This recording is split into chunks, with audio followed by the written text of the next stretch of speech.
I tried to make it as interactive as possible. So these questions are just to uh, start the interaction and break the ice so that you can ask more questions. So, Priya, we've been doing this research for the last 6, 7 years, and some of these numbers are really extraordinary. And having been seen wealth creation and value creation across various lists that we produce, real estate list does really stand out. And what, from your perspective, you see a lot of things on ground.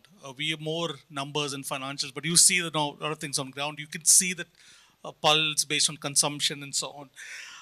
How do you think the changing dynamics and lifestyle are influencing in housing preferences? How does it translate to super value being created across all these companies? Yeah, thanks, Anas. So what we are seeing across the industry, and I was talking to a journalist a little while ago.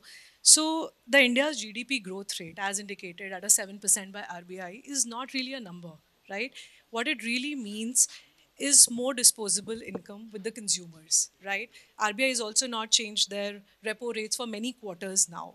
So it's actually a very encouraging stage for Indian home buyers, young Indian home buyers, to buy their first homes, right? Luxury sales have boomed, 75% growth in luxury home sales, right?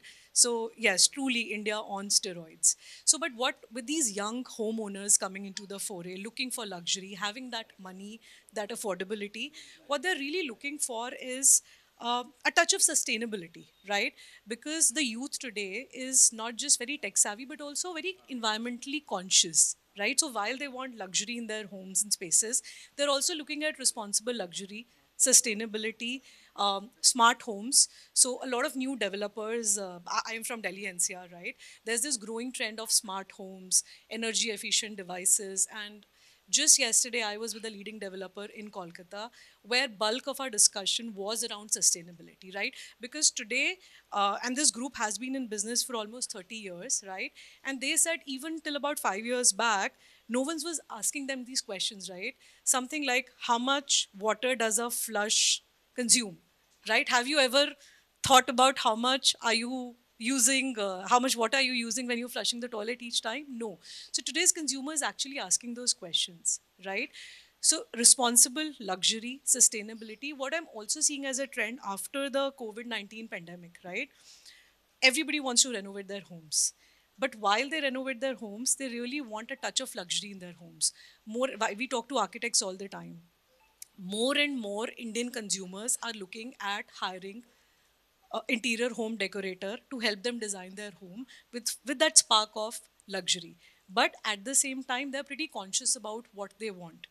Uh, a spa like bathroom, right? So people are looking at those experiences in their spaces, work from home, right? Beautiful balconies, large balconies. So all of these, the whole real estate is now being reshaped by the young home buyers who are buying homes, and they know what they want, really. So sustainability, responsible luxury, smart homes, hiring of architects and designers. This is what we are seeing a trend at Groha. And also, not to forget, majority of our growth is coming beyond Delhi, Mumbai, Bangalore, and Hyderabad, right? Recently, a developer sold a 25 crore apartment in Surat, right? All Groha fit outs, one of our most luxurious products called Groha Smart Control and all that, product all in that project. So, yes, we are actually seeing people are spending more and more on their homes. So, yeah, good news for Indian real estate. No, I just want to extend that question in terms of sustainability and these value add features, right? Uh, if you look at the top 10 gainers in the Groha Hurun Real Estate Top 100, they are from established big business real estate houses, right?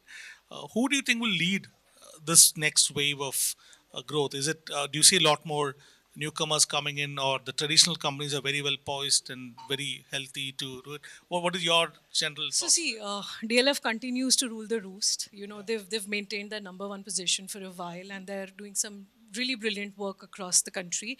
I do see a lot of small developers. Wishing or wanting actually sort of an aspiration to be part of these lists. So they are actually coming up with much more luxurious projects which can actually create wealth for themselves, grow their overall valuation and get into these lists. But I feel that the top developers will continue to be the same for The the same. next few years. Okay, that's Yes. very evident in the list as Yeah. well. And how about hospitality sector? One of the sectors that got affected after COVID was hospitality, and you see big numbers being thrown by somebody companies saying they would expand and grow and add more hotels and brands and so on. From your perspective, mainly from consumption, you would I would like to hear from a demand and Yes. perspective, right? Where do you see that demand coming from? Is it from big tier one cities or rest of the country? Where do you see that from? Yeah, so you see, hospitality after COVID has come back, and how, right? Hospitality is doing like their ever highest revenues, traditionally pre COVID, beaten all records, etc. And it is very evident in the growth that we are seeing in our business in the hospitality segment. In the last 3 years, we've doubled our business with hospitality groups, okay? Talking about Tata, which IHCL, right? Taj has announced that they're going to open 85 more new hotels in India, and bulk of their developments are going to be in tier 2, tier 3 towns. So all of this is really indicating to everything that we've talked about, that the growth is going to come from tier 2, tier 3 towns. But a very interesting fact about, when you stay at a hotel, Anas, right? Taking this long, luxurious shower in the morning, at least for me, it's really the highlight of my trip, even before I joined this industry, right? But what happens when you take that really long shower, right? The amount of water that we're using is not funny, right? So now what's happening with the government norms in place, green building, sustainability at the forefront of everything, even hotels, hospitality groups are actually asking us for products which can actually conserve a little bit of water without hampering the consumer experience. So, responsible luxury, right? So, and I'm really glad that sustainability is becoming front and center of all our conversations across residential developers, hospitality, and likewise. I did mention about RERA earlier and how much that has affected the list in itself in a very positive direction. Uh, what has your personal experience been after the advent of RERA from a Groha standpoint? Uh, uh, is it been uh, did you face supply chain constraints to to not meet the demand? Is it like that? Was it? I just want to know how it was over I the don't want last to few. boast, Yeah. but all good news, right? RERA has created a lot of transparent norms for the consumers in the country. Today, consumers want to know, right? What are they getting when they're buying an apartment? When are they going to get that apartment? So, good news for branded players in the industry. As you know, bathroom industry in India is almost 50% unorganized, right? And now the developers are actually having to take notice of using brands across their kitchens, the bathrooms. So great news for us, but even greater news for a home buyer, because when you are paying a substantial amount of money, a house that you're going to buy for 7, 10, 15, 20 years, you're getting your money's worth. So I think RERA, great news, great initiative, and I'm sure with this the transparency is going to continue to increase. I'll open the floor for I questions. want to ask you Yeah. one Okay. question. You've asked me questions. Yeah. So, with all your experience and we got chatting, so you've been this is like you do this for a living as well as your passion, right? So, what do you see as so India is already on steroids, but what do you see as prospects for real estate in the next 5 to 10 years? What are you seeing? No, I think more. Okay, two numbers to note here. One is the growth in wealth creation through the rich list in general, right? When we started the India rich list in 2012, the number of millionaires in India was about 50. Now it's gone One up to five, 52, and now it's 52. on 256, right? And as of last year, and number of cities from which these top wealth creators came from about 12 years back was about 14, 15. Now it's about 83, right? So there is wealth creation definitely happening across the board, right? And one of the biggest benefactor of that would be, of course, the real estate sector, right? And couple that with the infrastructure spending being done by the government as well.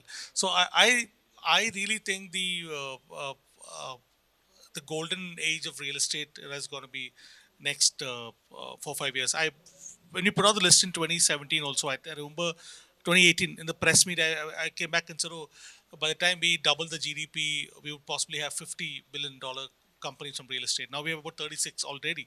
So I really think that we would definitely have a lot more super valuable companies coming from the country. And I didn't mention that in my speech that of course we haven't beaten China in terms of number of billion-dollar real estate companies, which was mentioned in the press release, and I corrected that earlier.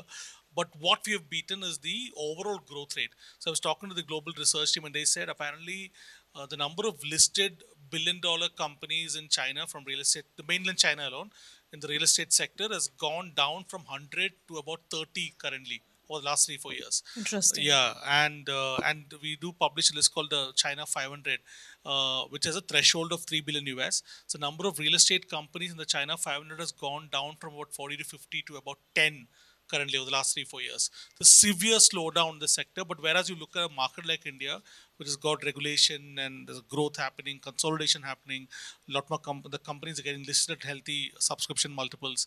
The number have actually grown. So there's definitely a growth in this economy and not so much growth in other comparable economies. So from an external investor standpoint, of course, I'd like to park money in an economy like India. So overall, if you look at a trend from a demand perspective, from a wealth creation standpoint, in tier two, tier three cities, it's an excellent time to be if you're building a real estate business in the country. I mean, that's my thought process. I could be wrong or right. Thanks. Very insightful.